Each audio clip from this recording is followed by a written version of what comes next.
Wars, Riots and Reforms. The Napoleonic Wars. In the late 1780s, King George III suffered the first attack of a mental disease, the so-called royal madness. His son George was made Prince Regent in a period known as Regency.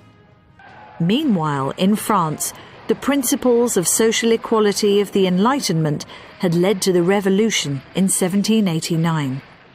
The French abolished the monarchy and declared their country a republic.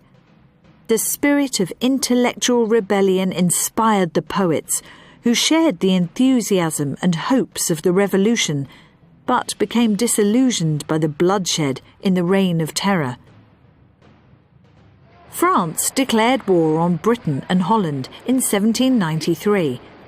The French proved unbeatable on land due to the skills of a general named Napoleon Bonaparte. By 1797, he had defeated much of Europe and was ruling France as a military dictator. At sea, Britain affirmed its supremacy when the Navy under Admiral Horatio Nelson defeated the French and Spanish off Cape Trafalgar in 1805. On land, the Duke of Wellington led the British Army to victories in Portugal. Napoleon, weakened by his disastrous invasion of Russia, surrendered in 1814. His short-lived return to power for 100 days in 1815 ended in his final defeat at the Battle of Waterloo. Riots and Reforms. Soldiers and sailors returned home to discover that bad harvests, high taxation and industrial changes were causing misery. Increases in the price of bread led to riots, and in the factories, the so-called Luddites smashed the new machines which had taken their work away.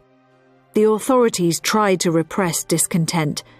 The combination of working men into trade unions was forbidden. The most serious incident was at St. Peter's Fields in Manchester in 1819, where a peaceful crowd was fired on by the local militia. This massacre was ironically named Peterloo. George IV. When George III died in 1820, his son George IV succeeded him. His extravagant lifestyle and taste for the exotic was reflected in the public buildings of the period, like the Royal Pavilion in Brighton and Regent Street in London. In political affairs, he behaved irresponsibly and did very little to encourage any social reforms. However, in 1824 the associations of workers were legalised, and in 1829 the Home Secretary, Sir Robert Peel, created the Metropolitan Police, known as Bobbies after their founder. William IV. George IV died childless, and his brother became king as William IV. The new Whig Prime Minister, the Earl of Grey, was determined to bring in electoral reform. Despite strong opposition, the Great Reform Act was passed in 1832. It extended the vote to almost all male members of the middle classes and redistributed seats on a more equitable basis in the counties. Two other important acts were passed in 1833. Parliament abolished slavery in the West Indies, and the Factory Act limited factory employment of children under the age of 9. William IV also died childless in 1837, and his 18-year-old niece, Victoria, became Queen.